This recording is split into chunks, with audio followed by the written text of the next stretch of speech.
Hey, it's Melody. Welcome to A Saner's Bin, episode 27. This week I am reporting live from the lovely city of Las Vegas, technically Summerlin, someone's backyard in Summerlin. But I was really happy to come here. I spoke at the Vegas Valley Book Festival and also at the West Charleston Public Library here. I met a lot of fantastic people, got a lot of interesting questions, and just had a great time all around, even though it rained most of the time we were here. So one of those questions that I get a lot on tweets and messages and emails as well was about people with bipolar who are very anti-medication. And I am sympathetic to the sentiment, especially if you've been on medications that had very harsh side effects or that not only didn't work but exacerbated your condition. I understand. I've been on medications that exacerbated my condition on account of misdiagnosis when I was misdiagnosed with unipolar depression. So I get it. And I think there are legitimate concerns there.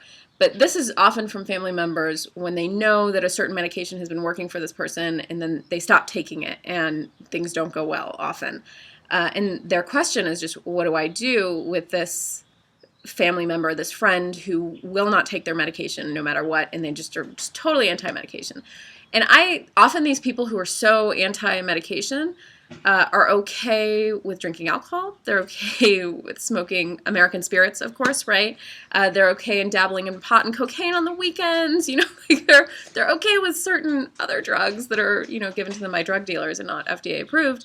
But they are not okay with taking other medications. One, pointing out that hypocrisy might help a little. Actually, it also might hurt and also might seem snarky. It might have seemed snarky when I said it, but I sort of meant it that way because seriously, if you're going to smoke pot and drink and do all these other drugs and you're against the one drug that could possibly help you, that seems mildly hypocritical and irrational to me.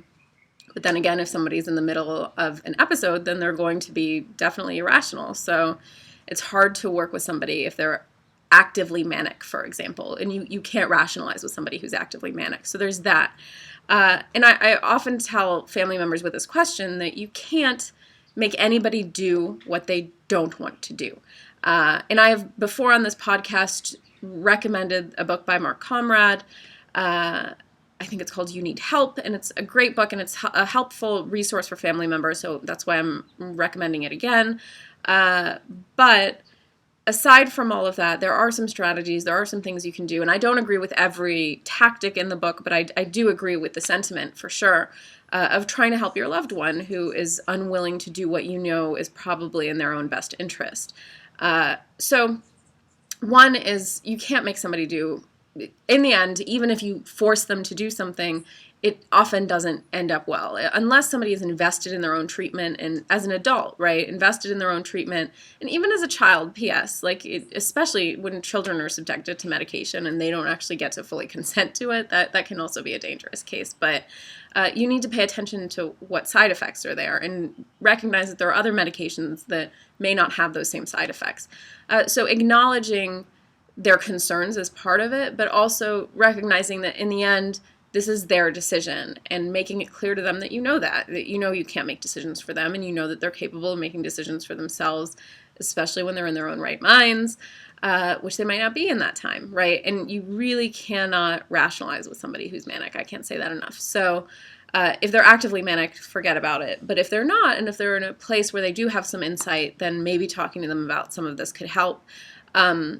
Taking care of your own mental health as a friend or a loved one of somebody with bipolar disorder or mood disorder or any sort of psychiatric disorder in general is a good move. We want you to take care of yourselves even if we're actively in some sort of episode and it seems like we don't.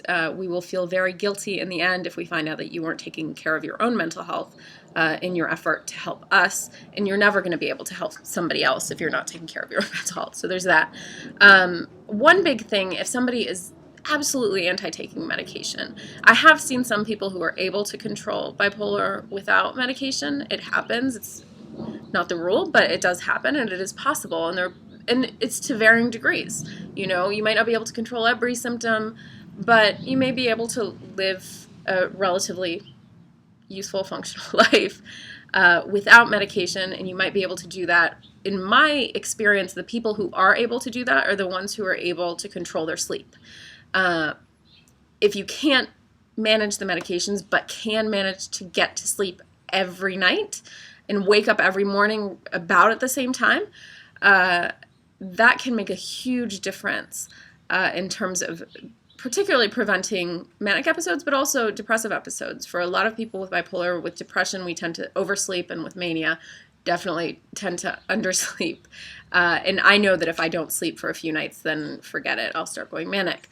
So that is part of it. Diet is helpful, and of course exercise, but I think sleep more than anything else is the most important factor. If you're dealing with somebody who is refusing to take medication, if you can at least encourage them to sleep and have just good basic sleep hygiene, which is waking up at the same time every day, relatively the same time, and not oversleeping and not undersleeping, never going a night without sleeping.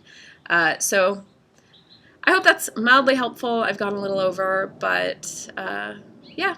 So I hope to see you next week, possibly back in Raleigh, possibly in New York. If you are going to New York in, I think, October 25th, I will be at the library, the New York Public Library at Lincoln Center.